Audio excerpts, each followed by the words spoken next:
ये कागजों में दिखने वाली वही दिल्ली है जिसकी कल्पना गांव में बैठा दूर दराज का बैठी व्यक्ति करता है, लेकिन उन्होंने दिल्ली के इस भाग पर कभी नजर न डाली हो। कहते हैं अगर माहौल मिले तो क्या नहीं हो सकता। आखिर कमल भी तो कीचड़ में खिलकर अपनी सुंदरता में चार चांद लगा देता है। लेकिन यही बात दिल्ली की झोपड़पट्टियों की जाए तो कहावत की चंद लाइनें अपना अर्थ बदलने पर मजबूर नजर आती हैं। आज हम बात कर रहे हैं एक ऐसे ही अनोखे पहलू पर, बात कर रहे हैं देश के उन तमाम भविष्यों को लेकर जो कल भारत के सपनों को सजाकर उसे नई उड़ानें देंगे और भारत के सपनों को सजाएंगे। दिल्ली के किदवई नगर इलाके में बसी झोपड़पट्टी के बच्चों को देखकर तो यही लगता है कि इस गरीबी के रहन सहन में इन बच्चों का भविष्य अंधकारमय है।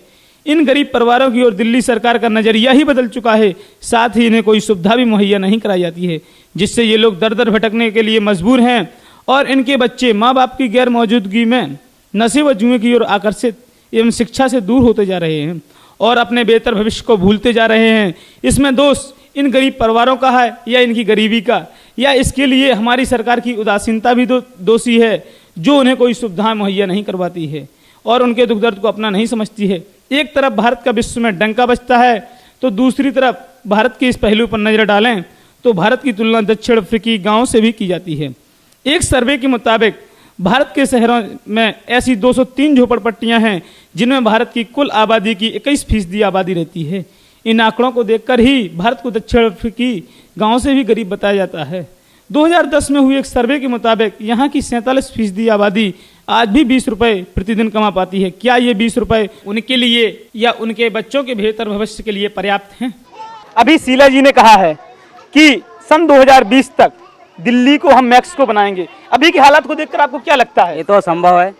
हमको शीला ये जो है वो एक जनता को लुभा रही है। कभी ना गरीबी हट सकती है, ना दिल्ली से अंदर इसके हालात ऐसे तो ऐसे ही रहेंगे।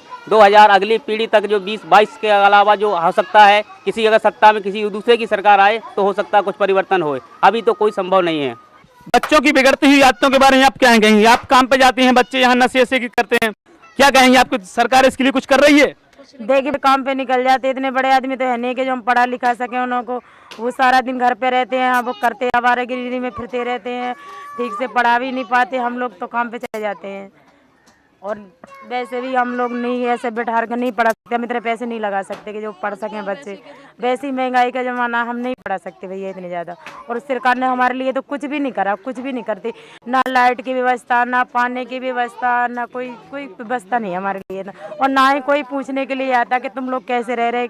हम तो जैसे भी रह रहे अपनी रोजी रोटी बस कमा रहे, बच्चों का पेट भर रहे बस, और कुछ भी नहीं हमारे पास। लेकिन देखने वाली बात यह है कि क्या भारत से तो दूर देश की राजधानी दिल्ली से भी कभी गरीब बैठेगी? क्या शीला व केंद्र सरकार का ध्यान दिल्ली के इस पहलू पर कभी जाएगा? क्या ये गरीब परिवार इस महंगाई के युग में अपने बच्चों को बेहतर भविष्य दे पाएंगे या उनके लिए यह एक कोरी कल्पना साबित होती है? यह तो आने वाले समय में ही पता चलेगा। कैमरामैन धर्मेंद्र के साथ अरुण कुमार, प्रांस मीडिया।